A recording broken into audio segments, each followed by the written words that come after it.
These guys I've ever met is Nick Aldis, who is the SmackDown general manager. You've been around Nick. When we were in Australia, Nick was making me laugh so hard that my back was hurting. Like I had to actually tell him to stop. And I said, Nick, why don't you try to inject some of this into your wrestling character? Because his wrestling character at the time was very stoic in NWA. And he was like, what? Like, are you serious? Yeah, like you're one of the funniest people I've ever met. Now I don't know, I haven't been watching the product that much, I don't know if he's working it in, but there's a guy with just a wealth of comedic ability. But those are three guys off the top of my head who are really, Brad's not with us anymore, but Brad, Midian, and Nick Aldis are three of the funniest people I've ever met, even though that didn't really become part of their persona. But I gotta, for anyone who ever saw Rikishi and Samu as the Samoan SWAT team, they were, I'm getting the goosebumps in my head. This is not, you know the little feeling when you get emotional? This is something I've told you and I've told Sammy. I thought they were the best, most underrated tag team of their generation, and they were brutal. Like you knew you were in a match when you were with those guys.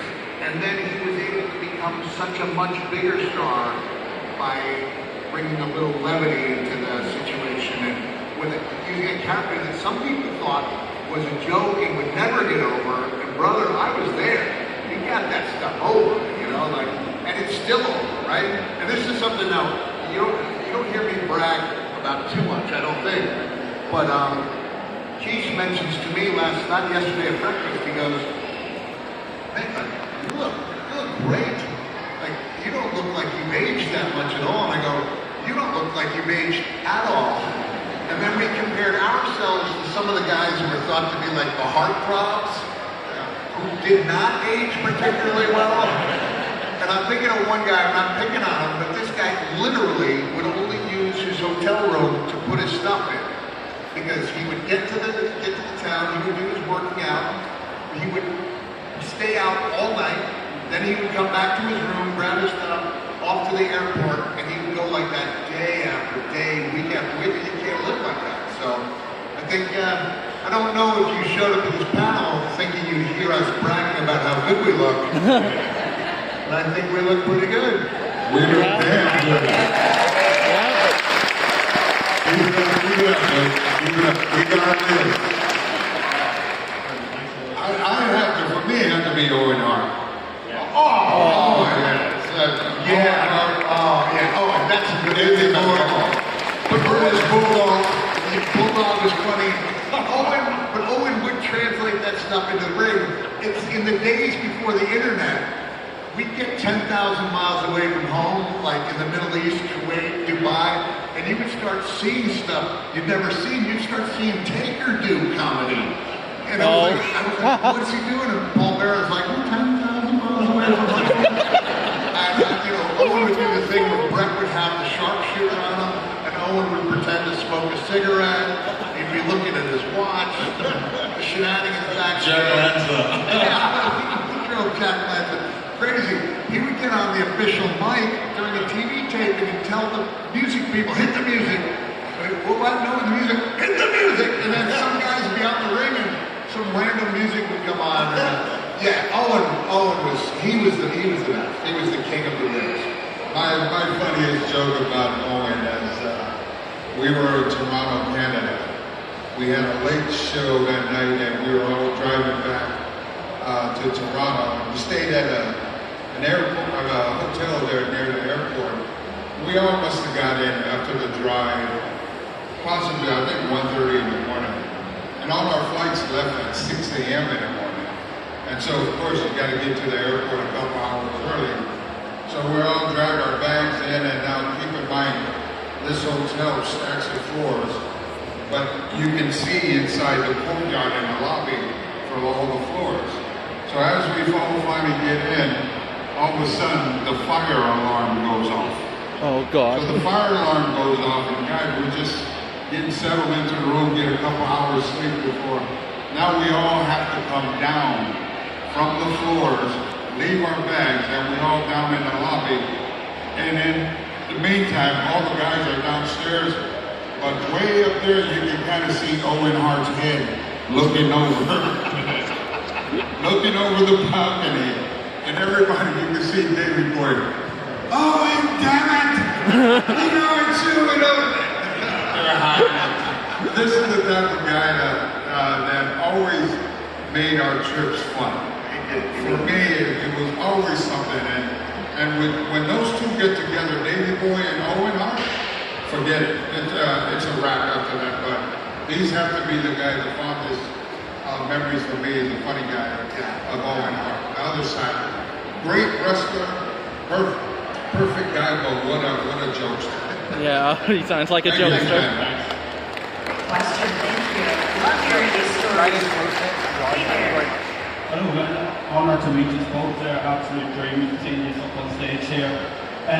So the Vince McMahon documentary is coming out on Netflix in the next few weeks. Question for you, what was your personal relationships like with Vince McMahon? What personal experiences can you share with us?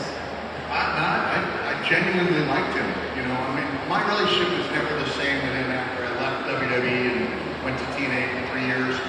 But to this day, I'm still trying to find an address to write to him, just to thank him, you know, for taking a chance on me. I think all of us, you know, are a combination of good traits and bad traits. You hope your good traits, you know, won't outweigh your bad traits. And it seems perhaps that Vince got it backwards there for a little while.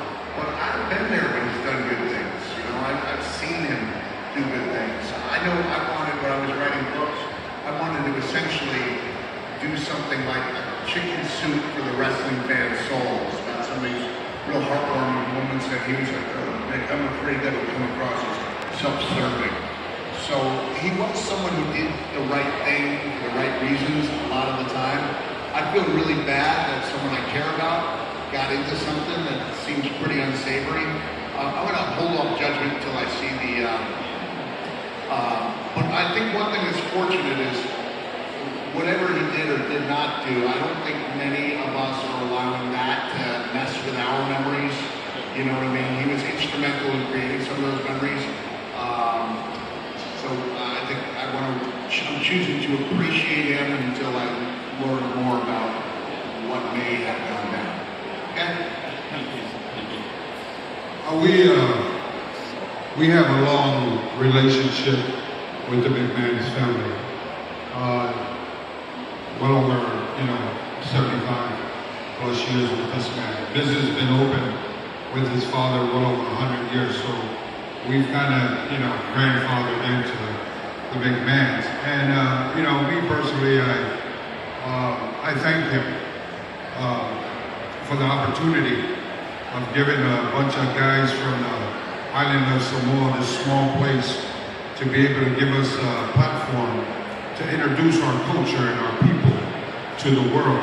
If it wasn't for the McMahons, then nobody would know who Alpha and Sika were. Nobody would know who Peter Maivia, Rikishi, all the way down to Roman Reigns, to the Uso. So as far as the Fatu and Hawaii clan, we're forever McMahons at WWE. Since I've left the WWE, I've been underneath the Legends of that umbrella with the family, still in contact. They've given me another opportunity. I feel it's the trust and the relationship of our families that's given me an opportunity to help my business grow in Los Angeles with the wrestling school. Of course, they can trust when they come to my school that I'm going to teach them everything to prep them to be able to be ready for WWE and the office and all that stuff that goes behind it. So I have nothing but respect for the McMahons. And when I say McMahons, I say all of them. What's happening with him now as far as with the Netflix, I'll make a decision when that comes out. But for now, I always believe in people having a second chance in life. There's nobody in this arena or up here that we're perfect. We're never perfect. It's not made like that in this world for us. There's always speed bumps for us to be able to learn from one another, each one teach one. And so at the end of the day, you know, I would like to keep my happy memories of the McMahons. You know, what they have done. You know, they've really taken wrestling to another level. There's a reason why we're all here. Yeah. Reason why you guys are listening to our stories. And they also have really, really taken care of a lot of professional wrestlers, their families, their kids. So let's think how far this man has reached out to everyone to be able to give them the lifestyle that possibly some of us could never achieve. And so I want to thank them. I want to thank you fans especially. Thank you. Because without you coming to watch us, there is no us. What value do we have? So we thank you for helping us take care of our family, helping us do what we love and know that the respect is given back to you. Thank you so much. And Eric. Okay. Right in closely. Oh, okay, okay. First of all, or I have two things to say. First of all, it's an honor to be in front of you two. Really big fan of WWE. Been watching you since literally started watching whenever I was like 5. Been a fan. Started watching you two's biggest clips on YouTube. My question is, you two are known for like the craziest stuff. You Rikishi off the Hell in a Cell into the pile of hay. You off the Hell in a Cell. Right now, I wanna. Would it be alright if I record this? Is that alright? I'm shaking right now. The first thing I want to know is, what was the craziest spot you have seen from modern WWE? I'm going to go back to, this isn't modern WWE, but I was kind of making a name for myself in world class. That's where Rikishi and I met in 1988. And then he and partner Sam went on to WCW. So I was known as the guy who did the crazy stuff, and I was dropping an elbow off the top rope, and like off the ring apron under the floor. I thought no one could touch me as far as the crazy moves. And WCW had a show that aired at about midnight on Saturday, and I'm watching, and I see this guy go to the top rope and do a splash from the top rope to the floor. And it just destroyed everything I thought about myself as being the guy who did all the crazy stuff. And that took a lot out of you that day, right? Like, you realize that wasn't something you could do very often, but like, for a guy that size to come up, and he didn't just drop, he flew in the air, had that full extension, and that was about the craziest thing I've ever seen because of the force coming down. Other stuff, people are doing crazy stuff, and I know that death match things are getting crazier and crazier. But I'm going to take that move as being something that was earth-shaking to me. Yeah. Right at the time I saw it.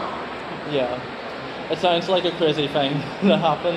Can I tell one little Samoa SWAT team story? They would set up, the finish was Sam would give the opponent the back suplex off the top rope, and then Keish would come off the top with the splash. And so the opponent at this time was Frogman LeBlanc.